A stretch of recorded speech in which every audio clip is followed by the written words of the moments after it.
서울기술사학원의 김정원입니다. 자, 모범답안, 수충부, 중첩법, 반사균열, 스웨링에 대해서 간략하게 설명을 드리겠습니다. 먼저 이제 하천의 수충부, 수충부는 정의가 뭐죠? 네, 정의는 예를 들어서 하천에서 만곡부나 변단면 이런 곳에서 유황이 변화하죠. 유황이 변화함에 따라서 어떤 수류 에너지가 충격 에너지가 집중하는 부분을 뭐라고 한다? 수충부라고 얘기하죠. 그래서 수충부에서는 결국 이제 무슨 일이 벌어지냐면 세굴에 대한 부분, 침식에 대한 부분이 있거나 아니면 퇴적에 대한 부분이 있죠. 둘 다 이제 좋은 부분은 아닌데 결국은 이제 호환이 중요 대책이 되겠습니다. 자, 그러면 이제 내용을 보시면 기본적인 내용은 우리 일전에 설명을 드렸으니까 모범 답안을 보고 할까요? 자, 수충부의 정의 나왔고 그다음에 단면 현상에 있는데 단면 형상 이런 부분에 대해서는요. 이 내용에 부연 설명을 해 주셔야 된다. 즉 부연 설명, 즉 세부 내용을 설명을 해야 되겠죠. 세부 내용. 이런 곳은 어디냐, 위치는 어디냐, 이런 부분에서는 어떤 특성이 있느냐 하는 그 단면 현상이나 세분 메커니즘이나 이런 부분을 얘기하겠죠. 그래서 이 위치와 단면 현상에 대한 부분은 어떻게 표현한다? 위치에 대한 부분에서 위치를 설명을 제대로 하시거나 아니면요, 세굴에 대한 어떤 메커니즘이나 수충부의 수리 특성 같은 것들을 설명을 할 수 있겠다. 부연 설명이 빠졌고요. 그 다음에 원인이 있고요. 대책이 있는데 대책에 대한 부분은 뭐 잘 쓰셨습니다. 그래서 호환을 중심으로 쓴다 하는 건데 중요한 거 한번 볼까요? 중요한 건 뭐죠? 일단은 문제점 유형에서는 대책이 중요하고 대책에서 중요한 것을 강조를 한다라는 건데 예를 들자면 우리 수충부 대책공에서의 문제점은 뭔가요? 또 대안은 뭔가요? 예를 들자면 이렇게 한번 보겠습니다. 이게 하천이 이렇게 흘러가는데 여기 수충부가 있다. 그래서 여기다가 직립식 어떤 콘크리트 구조물로 호환을 조성을 했다라고 가정을 하겠습니다. 그럼 무슨 문제가 생기나요? 수충부의 이동이요. 즉 이쪽에서 이제 세굴이 생긴다는 얘기죠. 그래서 어떤 얘기를 한다?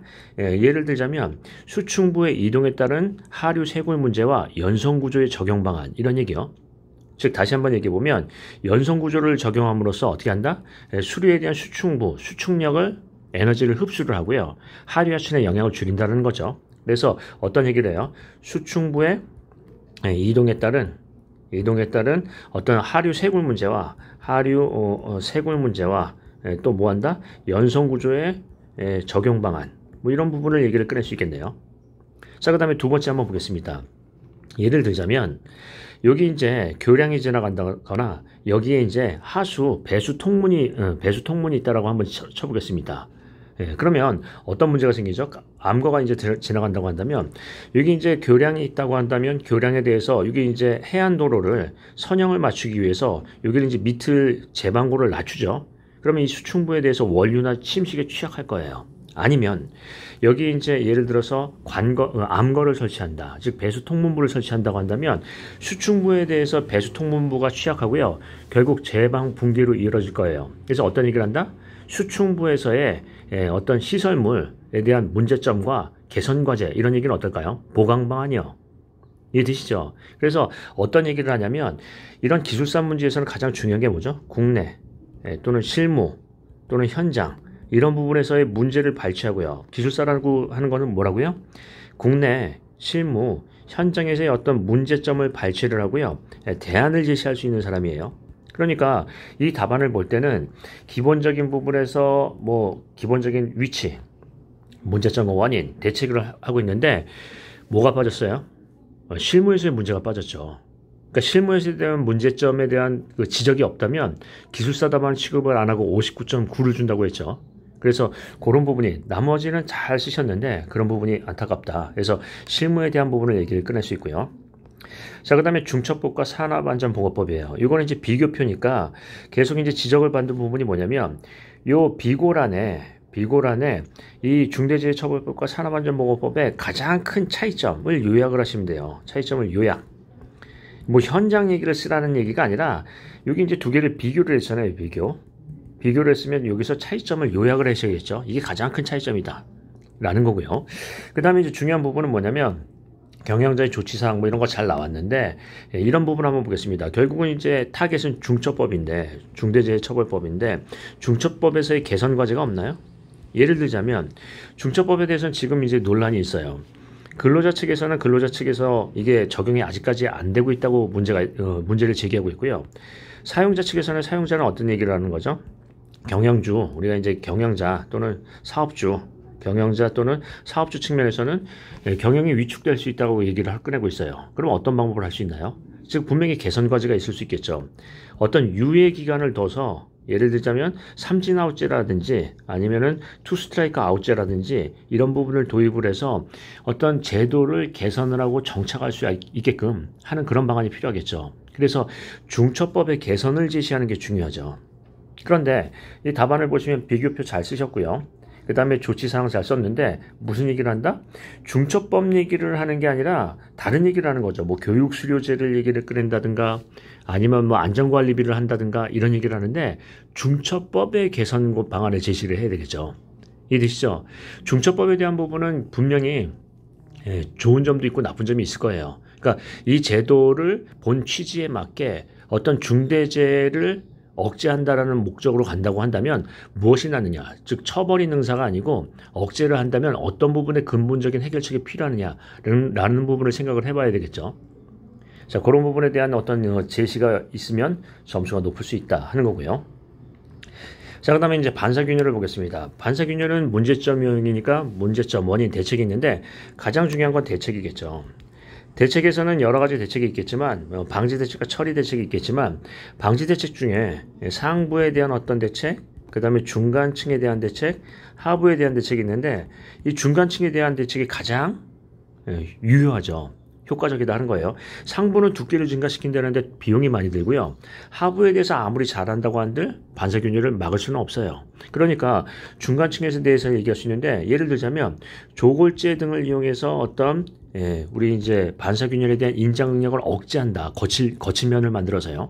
아니면 토목 섬유를 이용해서 어떻게 한다? 섬유를 이용해서 차단을 한다.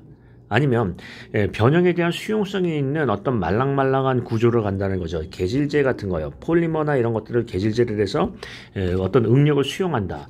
얘는 응력을 저항하는 거고요. 얘는 응력을 뭐 하는 거예요? 저하. 즉 우리가 변형에 대한 수용성을 갖는 거고요. 얘는 응력을 차단하는 거죠. 그래서 여기에 대한 연구가 가장 많아요. 그러면 반사균열에 대한 대책에 대한 부분을 이 중간층에 대한 부분에 대한 얘기를 꺼내고요. 여기에 대한 어떤 경제성 얘기를 꺼낼 수가 있겠네요. 경제성. 즉 조골제를 순환골제로 한다라는 얘기를 하든가 계질제를 우리가 얘기하는 산업부산물을 이용한 계질제를 한다고 하든가 이런 부분에 대한 얘기가 나와야 되지 않을까요? 자, 기술사는 뭐냐면 기술사는 현장에서 발생 가능한 문제를 발췌하고요. 그 다음에 대안을 제시하는 사람이라고 얘기를 했어요. 그러니까 이런 부분에 대해서 발전 방안 같은 거를 제시하는 게 좋겠죠. 친환경 계질제요. 아니면 순환골제요. 이런 정도의 얘기가 나온다면 아주 좋은 답안이 될 수 있겠습니다. 그런데 여기 이제 보시면 메커니즘, 문제점, 대책 나왔어요. 근데 이제 뭐 사례 이렇게 돼 있는데 사례도 이제 잘 생각해 보시면 그냥 단순하게 변경 사례는 좋지 않아요. 예를 들자면 어떤 기술적인 개선 사례, 우리가 원래 이런 사례가 이런 공법이 있는데 이렇게 한번 바꿔봤다. 즉 예를 들자면 여기 이제 고탄성의 어떤 응력 흡수층이 있는데 여기다가 유리가루, 폐유리가루를 넣어서 어떤 강성도 증진시키는 그런 대책을 했다. 왜냐하면 고탄성의 어떤 응력 흡수층을 만든다고 한다면 변형에 대한 수용성은 있지만 변형은 있을 수 있다는 얘기예요.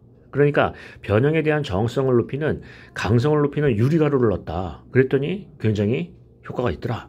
뭐 이런 얘기를 꺼낼 수 있겠죠. 그래서 사례는 어떤 사례를 하는 게 좋아요? 단순하게 변경 사례를 하는 건 좋지 않아요. 아니 있는 공법을 썼다. 이게 무슨 효과가 있나요? 기술 혁신 사례요. 기술 개선 사례 또는 원가 절감 사례 뭐 이런 부분이 나와야 되겠죠. 그래서 그런 부분에 대한 내용이 없으면 사례를 안 하시는 게 낫죠. 그냥 나 한번 해봤어. 별거 아니죠. 자, 그런 부분을 보시고요. 마지막 보겠습니다. 스웰링과 슬래킹. 아까도 얘기했듯이 이런 비교표에 대한 부분은 비교표에 대한 비고란을 확실하게 쓰신다는 거죠. 즉 비고란에다가 가장 큰 차이점을 요약을 하셔야 돼요. 요약하고요. 그 다음에 AB 타입에서 중요한 건 비교표 다음에 중요한 게 대책이죠. 그러니까 대책에 대한 부분을 얘기해서 대책을 구체적으로 이제 무슨 현장에 무슨 대책을 중심으로 해서 이제 현장 냄새나는 대책을 쓸 수가 있어요. 그런데 기본적으로 보시면 스웰링과 슬래킹에 대한 기본사항이 여기는 빠져있죠. 예를 들자면 우리 스웰링에 대한 부분에서는 어떻게 하죠? 원상태 1단계, 2단계에서 원상태에서는 원상태 그 다음에 1단계 그 다음에 2단계 해가지고요. 맨 처음에 어떻게 된다? 공극이 물을 흡수를 한 다음에 공극이 흡수한 거 이외에 스웰링이 생기면서 입자가 팽창한다 라는 부분을 얘기를 하고 있죠.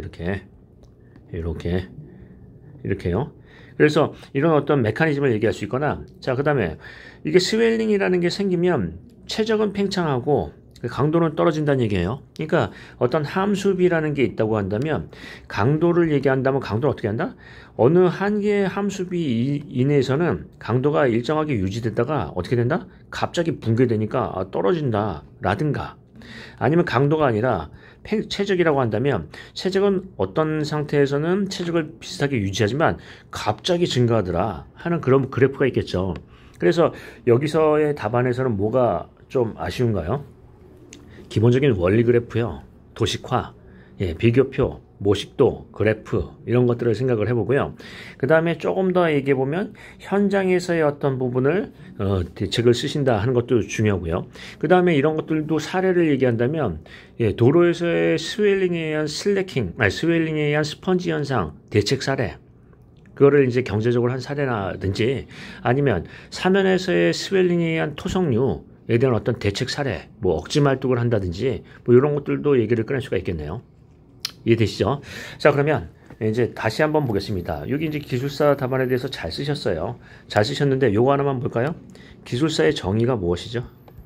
현장에서의 발생 가능한 문제를 발췌하고요. 그 다음에요. 실무에서의 실현 가능한 대안을 제시할 수 있는 사람 하는 거죠. 자, 그럼 이거에 대해서 얘기를 해보겠습니다. 중첩법 문제점이랑 대안 제시하셨나요? 반사균열 문제점이랑 대안 제시하셨나요? 수충부 대책, 지금 우리 수충부 대책에서 가장 큰 문제점은 무엇이고요? 대안 제시를 하셨나요? 그런 부분을 한번 생각해 볼 일이죠. 기본에도 충실하지만 기술사다운 어떤 결론을 내시는 것도 중요하겠습니다. 자, 매번 문제를 풀 때마다 기술사다운 어떤 결론을 내는 걸 생각해 보시고요. 이 정도로 정리를 하겠습니다.